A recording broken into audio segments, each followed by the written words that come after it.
நம்முடைய பிதாவாகி தேவனாலும் கர்த்தராய் இயேசு கிறிஸ்துவினாலும் உங்களுக்கு கிருபையும் இரக்கமும் சமாதானமும் உண்டாவதாக.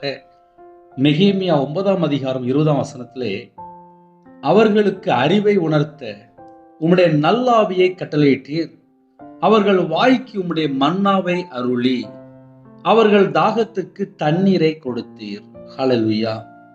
கிறிஸ்துவில் பிரியமானவர்களே, இஸ்ரவேல் ஜனங்களை 40 வருஷம் வனாந்தரத்தில் அவர்களுக்கு ஒன்றும் குறைவிடாதபடிக்கு அவர்களை பராமரித்து வந்தீர் என்று நெகேமியா 9ஆம் அதிகாரம் 21ஆம் வசனத்தில் எழுதப்பட்டிருக்கு. 19 முதல் 21 ஆகிய வசனங்களிலே இன்னைக்குள்ள செய்தி அடங்கியிருக்கு. நீர் உம்முடைய மிகுந்த மன உருக்கத்தின்படியே அவர்களை வனாந்தரத்திலே கைவிடவில்லை, அவர்களை வழிநடத்த பகலிலே மேகஸ்தம்பமாகவும் அவர்களுக்கு வெளிச்சத்தையும் அவர்கள் நடக்க வேண்டிய வழியையும் காட்ட இரவிலே அக்கினி ஸ்தம்பமும் அவர்களை விட்டு விலகவில்லை. அவர்களுக்கு அறிவை உணர்த்த உம்முடைய நல்லாவியை கட்டளையிட்டீர், அவர்கள் வாய்க்கு உம்முடைய மன்னாவை அருளி, அவர்கள் தாகத்துக்கு தண்ணீரை கொடுத்தீர். இப்படி 40 வருஷமாக வனாந்தரத்தில் அவர்களுக்கு ஒன்றும் குறைவிடாதபடிக்கு அவர்களை பராமரித்து வந்தீர். அவர்கள் வஸ்திரங்கள் பழமையாய் போகவும் இல்லை, அவர்கள் கால்கள் வீங்கவும் இல்லை. ஹல்லேலூயா. கிறிஸ்துவில் பிரியமானவர்களே, இன்னைக்கு நமக்கு வாக்குத்தத்தம் என்ன தெரியுமா? அவர்களுக்கு அறிவை உணர்த்த உம்முடைய நல்ல ஆவியை கட்டளையிட்டீர், அவர்கள் வாய்க்கு உம்முடைய மன்னாவை அருளி, அவர்கள் தாகத்துக்கு தண்ணீரை கொடுத்தீர். நமக்கு என்ன வேணும் அப்படின்னா, அறிவை உணர்த்த உம்முடைய நல்லாவி, அவர்கள் வாய்க்கு உம்முடைய மன்னாவை அருளி. நமக்கு என்ன வேணும்? ஆகாரம், இரண்டாவது தண்ணி.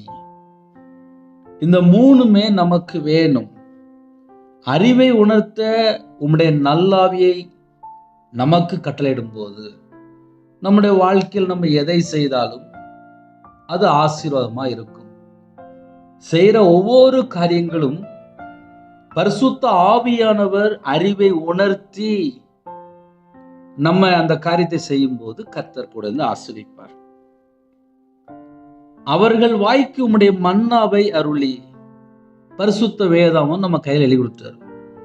ஒவ்வொரு வசனத்தை வாசிக்கும் போதும் அந்த வசனத்தை கீழ்ப்படியும் போது அந்த வசனத்தினுடைய மன்னாவில் உள்ள அந்த ஆசீர்வாதங்களை நாம் பெற்றுக்கொள்ள முடியும்.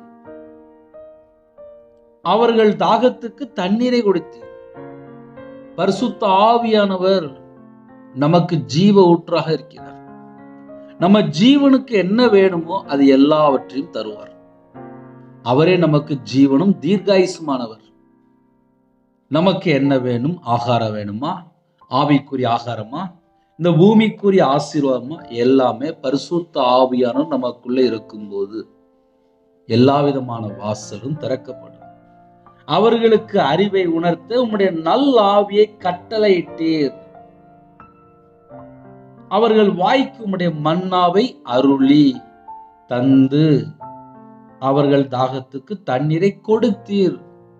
இஸ்ரவேல் ஜனங்கள் வனாந்தரத்திலே பிரயாணம் பண்ணும்போது எங்களுக்கு தண்ணி வேணும், எங்களுக்கு ஆகாரம் வேணும் அப்படின்னு சொல்லி கேட்கும் போதெல்லாம் 40 வருஷம் வனாந்தரத்தில் அவர்களுக்கு ஒன்றும் குறைவிடாதபடிக்கு அவர்களை பராமரித்து வந்தீர் என்று எழுதப்பட்டிருக்கு.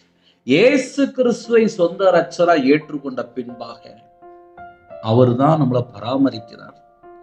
பரிசுத்த ஆவியை தந்திருக்கிறார், ஜீவ வார்த்தையை நம்ம கையில தந்திருக்கிறார். நம்ம கையில பைபிள் எடுத்து வாசிக்கும் போது அந்த ஜீவ வார்த்தை நம்ம இருதயத்துக்குள்ள வரும்போது ஜீவ ஊற்று புறப்படும். நம்ம கையில பைபிள் எடுத்து வாசிக்கணும். நேரம் கிடைக்கும் போதெல்லாம் டயத்தை வேஸ்ட் பண்ணிடக்கூடாது. புதிய நாளுக்காக தேவன் நமக்கு தருகிற வாக்குத்தத்தம், அவர்களுக்கு அறிவை உணர்த்த உம்முடைய நல்ல ஆவியை கட்டளையிட்டீர், அவர்கள் வாய்க்கு உம்முடைய மன்னாவை அருளி, அவர்கள் தாகத்துக்கு தண்ணீரை கொடுத்தீர். ஹல்லேலூயா. இருக்கிற இடத்துல அப்படியே கண்களை மூடி நாம் ஜெபம் செய்வோம். கிருபை மகிமை அந்த பரிசுத்தமுள்ள நல்ல பிதாவே, உம்மை நன்றியோடு துதியோடு சொல்கிறோம்ப்பா. புதிய நாளுக்கான சிறு கிருபைக்காக 1000 மடங்கு உமக்கு ஸ்தோத்திரம். இணைந்துகிற குடும்பங்களை கர்த்தர் ஆசீர்வதிங்க. வானம் திறந்து, பலனிலை திறந்து, பண்டகசாலை திறந்து, இடங்கொள்ளாமல் போக மட்டும் நிரப்பி சம்பூர்ணமா திருப்தியாக களஞ்சியங்கள் நிரப்பி ஆசுரிங்க. கையின் கீழ் ஆசுரிங்க, அப்பத்தின் தண்ணியில் ஆசுரிங்க. வியாதி அவர்களை விட்டு விலக்கி ஆசுரிங்க. முன்னும் பின்னுமாக தேவ தூதரை பாட்டுங்க. உம்முடைய கிருபையால் நிரப்புங்க, உம்முடைய பிரசன்னத்தினால் மூடுங்க. புதிய நாள் அபிஷேகம் பண்ணுங்க. பரிசுத்தாவினால் நிரப்புங்க, உம்முடைய வல்லமையினால் நிரப்புங்க, அக்னி அபிஷேகம் நிரப்புங்க. ஆவிக்குரிய 9 வரங்களினாலும் ஆவிக்குரிய 9 கனிகளினாலும் நிரப்புங்க. ஜெப அபிஷேகத்தை தாங்க, தியானிக்கிற அபிஷேகம் தாங்க, என்னோட இருதய மனக்கண்கள் தரங்க, சத்துருக்கள் மேற்கொள்ள அபிஷேகம் நிரப்புங்க. எல்லா குடும்பங்களையும் கர்த்தருடைய கரத்துல பண்ணிடும். பிதா குமாரன் பரிசுத்தாவின் நாமத்தினால முத்திரை போட்டு கர்த்தர் வேலடைத்து பாதுகாத்துள்ளுங்க.